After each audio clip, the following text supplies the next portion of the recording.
This is Richard Walker at Lucidate. Welcome back to part 3 of this video series, an introduction to artificial intelligence. In the last video, we looked at neural networks. These networks are inspired by models of how our brains work. We introduced the concept of a neuron. We spoke about how they could be stacked into layers and these layers ordered to form a network. We asserted that by tweaking each neuron's parameters, a set of weights and biases, we could solve problems that conventional programming techniques found challenging. One of those problems is computer vision, getting computers to recognize images based on pixel intensities. In this video, we'll begin building a network to solve this vision problem. We'll show how we can use calculus to minimize a cost function that will incentivize the network to come up with a set of optimal weights and biases. Our neurons are tiny input-output machines. It makes sense that a deeper understanding of how inputs influence outputs is useful. Calculus gives us a set of tools to better build and train our networks. Calculus also helps us understand how these networks get better with more training. Let's return to our model of how AI solves problems. We'll recall that we have a set of inputs.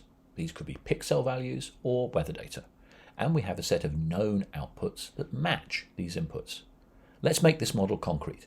We'll introduce a computer vision problem that we will refer to throughout this series. That of classifying small thumbnail images of clothes into one of 10 categories. Our output layer comprises 10 neurons. The activation of each output reflects the likelihood that the image is one of these 10 items.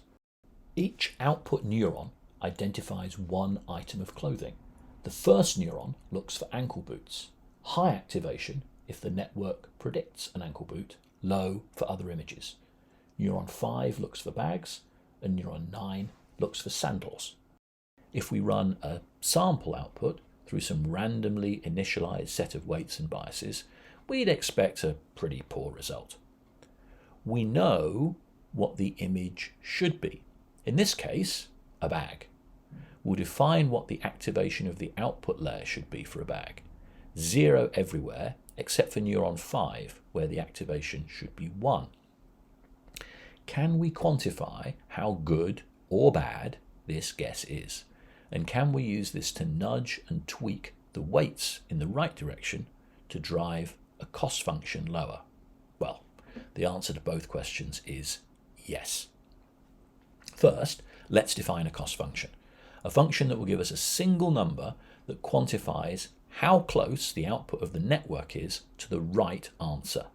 High cost means that the network is poor at determining the item of clothing.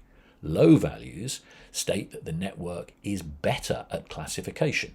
Our goal is to minimize this cost function. We have a wide variety of cost functions to choose from. In this case, a good choice is to minimize the mean squared error. This means that errors are cumulative and we penalize larger errors more than smaller ones.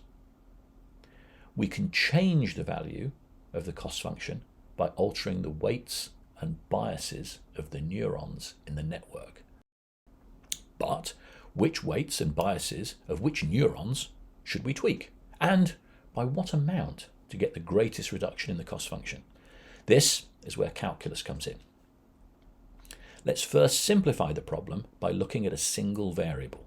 We can see on this chart where the minimum of the cost function is.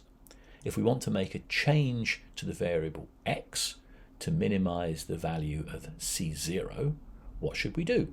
Well, we can use the derivative of the mean squared error cost with respect to x to help us. If the gradient has a negative slope, then we should increase x. Likewise, if it has a positive slope, we should decrease x. The steepness of the slope also gives us a strategy for the size of this increase or decrease. If the slope is steep, then we're a long way from the solution. We should make a big change to x. If the slope is shallow, then we are close to the solution. We should make a smaller change to x to avoid overshooting. Here we're using the derivative, the gradient, to tell us two things: which direction to move and by how much. If we scale this up to 2 dimensions, exactly the same holds true. At any point on this surface, we have a gradient. Moving down this gradient minimizes our cost function. We can afford to take a larger stride downhill without the risk of overshoot if the gradient is large.